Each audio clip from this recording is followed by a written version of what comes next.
होकर विष्णु लोक को प्राप्त कर लेते हैं। गौवे चराना कोई आसान काम तो नहीं था। कान्हा जी गौओं से बहुत प्रेम करते थे, लेकिन गोकुल में एक परंपरा थी कि जब भी पहली बार जो ग्वाल बाल थे वो गौओं को चराने जाया करते थे, तो एक परंपरा निभाई जाती थी। जिस तरह से बच्चे का नामकरण होता है, ठीक उसी तरह से जब गौओं को चराने जाया करते थे, तो उससे पहले एक परंपरा होती थी, वो आज की इस कहानी में आप सुनेंगे।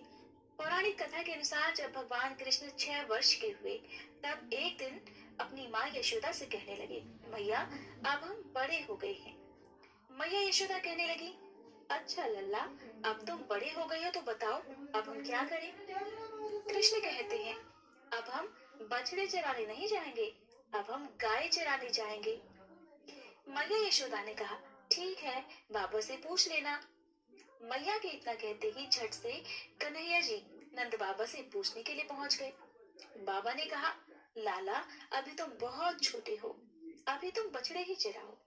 लेकिन कन्हैया जी कहाँ मानने वाले थे। कहने लगे, बाबा, अब मैं बछड़े नहीं, गाय ही चराऊंगा। इस तरह जब कन्हैया नहीं माने, तब नंद बाबा कहने लगे, ठीक है लल्ला, तुम पंडित जी को बुला लाओ, वो गौचारण का मुहूर्त देखकर बता देंगे। बाबा की बात सुनकर कन्हैया जी झट से पंडित जी के पास पहुंच गए और कहने लगे, पंडित जी, आपको मेरे नंद बाबा ने बुलाया है। आज ही आप मेरे घर चलिए, गौचारण का मुहूर्त देखना है, और आप आज ही का मुहूर्त बता देना, मैं आपको बहुत सारा माखन दूंगा। पंडित जी नंद बाबा के पास पहुंच गए और बार बार पंचांग देखकर गणना करने लगे। तब नंद बाबा ने पूछा, पंडित जी, क्या बात है, आप बार बार क्या गिन रहे हैं।